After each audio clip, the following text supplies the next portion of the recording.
सकते हैं। Fourth question जो है हमारा आपको इस प्रकार दिया हुआ है। इसके अंदर आपको ये जो एक सारणी या फिर एक अंतराल की तरह ये जो आपको दिया हुआ है क्वेश्चन, इसके अंदर आपको इन चीज़ों को रिलेट करके इनको फिल करना है। ठीक है, आप इसको देखो, अगर आप देखते हो तो अगर हम 11 का स्क्वायर करते हैं तो 1 to 1 है। ठीक है, 101 का स्क्वायर करते हैं तो 10201 है। और इसका जब हम स्क्वायर करते हैं तो इनमें देखो कुछ चीज़ रिलेटिव है कि इसमें एक 2 बार है, दोनों तरफ लिखा है, और एक 2 बार है तो यहाँ 2 लिखा है। इसमें क्या है, एक कितनी बार है, 2 बार, तो यहाँ लिखा 2 और दोनों एक को वहाँ लिखा। बीच में एक 0 है तो दोनों के बीच में एक 0। इसी प्रकार एक कितने हैं हमारे, 2, तो बीच में लिखा 2 और दोनों तरफ एक 1, और बीच में 0 कितने हैं, 2 0, तो दोनों तरफ 2 2 0। ठीक है, उसी प्रकार इसमें एक कितने हैं, 2, तो मैंने 2 लिखा और दोनों तरफ एक 1 लगाया। अब बीच में 0 कितने हैं, 4, तो 4 0 इधर और 4 0 इधर, ऐसे फिल करना है आपको। ठीक है, इसी प्रकार इसमें भी एक कितने हैं, 2। ठीक है, तो बीच में 2 लिखे हमने और दोनों तरफ एक 1 लिखा। अब इसके बीच में 0 कितने हैं, 6, तो इधर 6 0 इधर और 6 0 इधर। ठीक है, इसी प्रकार आपको इसको करना है। इसी प्रकार अगर आप इस वाले में देखते हैं तो 11 का स्क्वायर 121। अब इसमें वही पहला तो यही दे रखा है, दूसरा ये दे रखा है। इसमें क्या हुआ कि बीच में 0 की बजाय 1 दे रखा है, तो आपको करना क्या है, इसमें उसी तरीके से देखो, आप अगर इसको देखते हो तो इसमें 2 बार 1 है तो इसने 2 लिखा है। इसमें 1 कितनी बार है, 3 बार। ठीक है, तो इसने ना बेक काउंटिंग की तरह किया है, 1 2 3 और इधर भी 1 2 3, 3 कितनी बार है, वो बीच में एक बार लिख दिया। और जो किया है उनके हर एक के बीच में इसमें एक 1 0 है तो एक 1 0 लगा दिया। जैसे कि अगर हम इसको देखते हैं तो 1 2 3 और 4, इसमें एक कितनी बार है, 4 बार, तो बीच में लिखा 4 और 4 के पहले वाली काउंटिंग जो हमें एक बार इधर लिखनी है और इधर लिखनी है। जैसे 4 के पहले 3 2 1 और इधर भी 3 2 1, और सब के बीच में एक 1 0 है तो इन सब के बीच में भी एक 1 0 लगाना है। उसी प्रकार अगर हम देखते हैं तो हमको यहाँ पे दे रखी है कि हमको बीच में मेन संख्या 5 दे रखी है, तो इससे हम हमें ये बनाना है। ठीक है, हमें ये दे रखा है और ये बनाना है। तो ये 5 मतलब ये यहाँ बीच वाली संख्या जो ये कैसे आती है, कितने एक आते हैं, मतलब कितने एक आएंगे तभी तो हम गिन के लिखते हैं। जैसे यहाँ 5 है तो मतलब कि हमारे पास एक तो कितने दे रखे हैं, 5। ठीक है, और हर एक के बीच में एक 1 0 लगा हुआ है जब हम देख रहे हैं इसको, तो हमें भी क्या करना है, हर एक के बीच में एक 1 0 लगाना है। यानी 1 2 3 4 और ये 5, ये हुआ हमारा। तो ये इसका जो है प्रसार यहाँ पर हो रखा है। ठीक है, इसका स्क्वायर हो गया। ये हुए हमारे 2 क्वेश्चन। अब हमारा जो है नेक्स्ट क्वेश्चन है कि आपको देखो यहाँ पे इसी प्रकार एक एल्गोरिथम एक दे रखा है तरीका कि आपको ये ऐसे ऐसे है तो आपको ये वाला क्या होगा, आपको इसके अंदर इससे रिलेट करके इसके अंदर भरना है। ठीक है, तो करते हैं। तो जैसे कि हमारे देखो इसमें 1 2 2 और 3, और ये कैसे रिलेटेड है एक बार देखो। 1 और 2 को मैं गुणा करती हूँ तो 2, और 2 में जब मैं 1 जोड़ती हूँ तो 3। ठीक है, 3 और 2 को जो मैंने गुणा किया 6, 6 और 1 7, 4 और 3 को जब मैंने गुणा किया तो 12, 12 और 1 13। उसी प्रकार 4 और 5 को जब मैं गुणा करूँगी तो क्या आएगा, 20, 20 और 1 21, यानी सही फिल किया मैंने। ठीक है, अब उसी प्रकार यहाँ पे क्या आएगा मेरे कि जब इन दोनों को गुणा करने पे 30 आ जाए, तो 5 को किससे गुणा करूँगी, 6 से, 5 6 30, 30 और 1 31। अब उसी प्रकार इन दोनों को गुणा करने पे क्या आएगा, 6 7 तो 42, 42 और 1 43। ठीक है, ये हुआ हमारा ये वाला कंप्लीट। अब आपके नेक्स्ट क्वेश्चन जो है इसके अंदर ये दे रखा है कि प्रथम n विषम संख्याओं का योगफल, यानी कि इसमें कुल मिला के मतलब क्वेश्चन तो ये था कि आप लोगों को विषम संख्याओं का योगफल ज्ञात करना है, बट आप लोगों को इसमें योग नहीं करना है, जैसे 1 + 3 + मतलब इनको जोड़ना नहीं है, अलग तरीके से करना है। तो देखो प्रथम n यानी स्टार्टिंग, अगर 1 से स्टार्टिंग कोई भी विषम संख्या हो और कहाँ तक भी दे रखी हो तो उसका फॉर्मूला ये होता है कि वो विषम संख्या है कितनी, हमें उसका स्क्वायर कर देना है, हमें योग करने की ज़रूरत नहीं रहेगी। जैसे कि अगर जैसे ये दी हुई है प्रथम 9 विषम संख्याएं, मतलब 9 तक की विषम संख्याएं दे रखी, ठीक है। अब मुझे इनका योग ज्ञात करना है बिना योगफल के थ्रू, मतलब कि मुझे इनका योगफल पता होना चाहिए लेकिन मैं इनका जोड़ भी नहीं करूँ, तो कैसे होगा? तो हम क्या करेंगे, इन संख्याओं को गिनेंगे कि कितनी है, 1, 3, 5, 7 और 9। कितनी संख्याएं हो गई है? 5 संख्याएं हैं, ठीक है।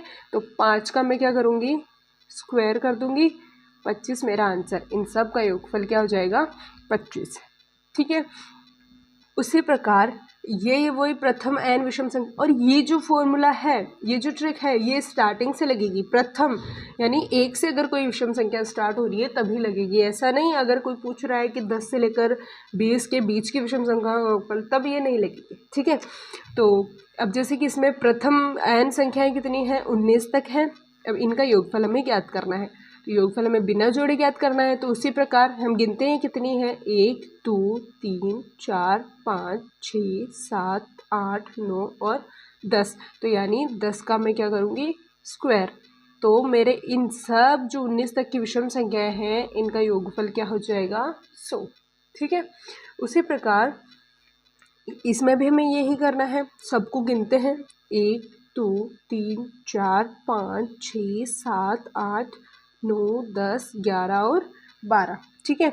तो ये 12 का स्क्वायर, 12 का स्क्वायर होता है 144। तो इन सब का योग क्या हो जाएगा हमारे, 144। इसी प्रकार इसका नेक्स्ट क्वेश्चन करते हैं। नेक्स्ट क्वेश्चन है हमारे 49, एक संख्या दे रखी है हमको। 49 जो संख्या है इसे हमें 7 विषम संख्याओं के योग में कन्वर्ट करना है, मतलब कि ये जो है कि 7 विषम संख्याओं का योग होना चाहिए, ठीक है। तो जब हम विषम संख्याओं का योग निकाल रहे थे इसके पहले वाले क्वेश्चन में, जैसे मान लो ये हमारा इनका योग आया, तो ये इसका वर्गमूल क्या है, 12, ठीक है।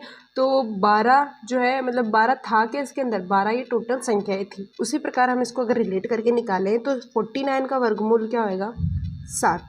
तो हमारे पास कितनी क्रमागत 7 सम संख्याएं होनी चाहिए। तो 1, 3, 5, 7, 9, 11 और 13, ठीक है। 1, 2, 3, 4, 5, 6, 7। इसने क्या कहा था, मतलब कि इतने देर हम क्या कर रहे थे, ये हमको दे रखा था और हम ये कन्वर्ट कर रहे थे। इस बार इसने हमको ये दिया है और हमको उसमें कन्वर्ट करना है। जैसा कि इसने योग दे रखा है 49, जैसे कि ये वाली वैल्यू दे रखी है, तो हमें वो संख्याएं पता लगानी है कि ये 7 कौन सी विषम संख्याओं का योग है। तो ये योग निकालने के लिए इसका वर्गमूल क्या होगा, 7। जैसे कि 144 का वर्गमूल क्या था, 12। 12 का तो वर्ग क्या था हमने, वैसे हम देखेंगे कि 49 किसका वर्ग है, 7 का।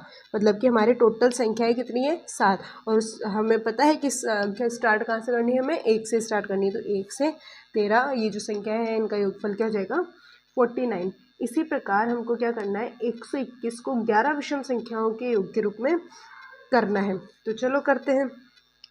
11 विषम संख्याएं, 1 प्लस इसका नेक्स्ट है कौन सा, 121,